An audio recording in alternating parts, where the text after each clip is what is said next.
Hey everybody, this is Chuck coming to you from Austin, Texas. I had promised my buddy Derek that I would get on the stick and finally get around to making the review video that I promised for my new Fender Mustang Bass. Hopefully you can read that.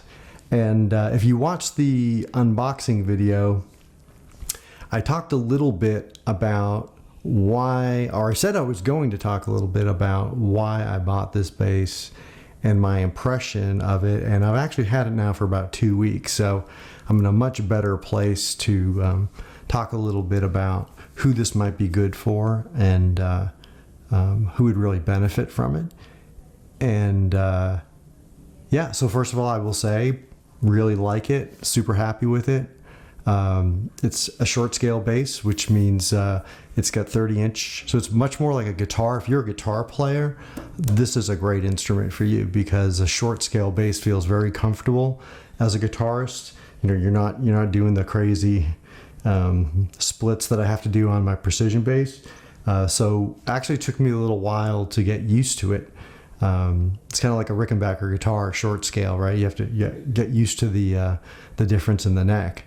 But I like it. I like it a lot. The action is super low. I had it set up at Sweetwater, and I'm really happy with it. It's got some pretty good sounds. As a matter of fact, the next video is going to be me playing this with the the 3 different positions, and I'll roll the tone on and off and play it with a pick and play it with my fingers so you can hear the difference. But I know that's probably what most of you want to hear. But again, I think this would be a really, let me just talk about cost.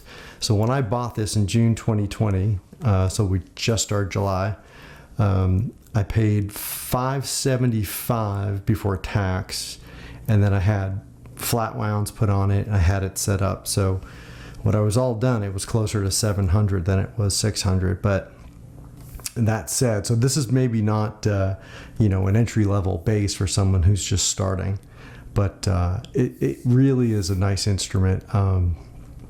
With any instrument you get, especially when it's new, I find that the more you play it, the more it sort of livens up, and I'm noticing that right away with this instrument. The more I've been at it now, I've been playing it pretty much every day for 2 weeks, and the more I play it, the better it sounds. So I'm hoping that that process will keep on.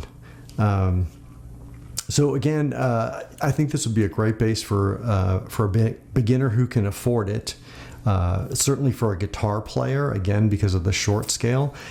I think this would be a great bass for someone who just wanted to have a bass guitar in their home, especially if you're going to do any sort of a recording project, which is why I bought it. I bought this bass specifically for a rock recording project that I'm doing with this songwriter, and I specifically wanted the versatility of a jazz bass pickup and a precision bass, and that's why I bought this bass guitar. And so I think if that's what you're into, if you're into home recording or songwriting, you're recording demos, I think this would be a really good instrument. If you're going to own this one, or one very much like it with that PJ configuration. I know they do make full precision sized basses with the PJ combination. Again, I think if you're a guitar player, you're going to really appreciate the shorter scale.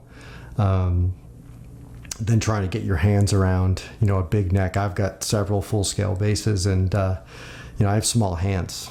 So that's another thing I'd say. If you have smaller hands like I do, it might be a lot easier on you to get a short-scale instrument. I actually have a Hofner 501. It's like a Paul McCartney violin bass, and I absolutely love it.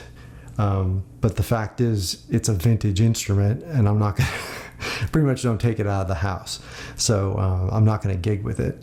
But I would certainly consider buying, one of their higher end, one of Hofner's higher end violin basses, the 500 ones. I like their club basses too. But anyway, I'm getting off on a tangent, and I did want to keep this short and just want to say that I am, after 2 weeks, Very happy with this instrument. I'm glad I bought it. I think it's going to work out great for this recording project that I'm working on. And the final video of the 3, I did the unboxing. I'm doing this one now just talking about it, but then the next one is going to be me actually playing the bass. So you can hear the difference, what it sounds like with the different pickups, and also with the pick and fingers, what the different sounds are.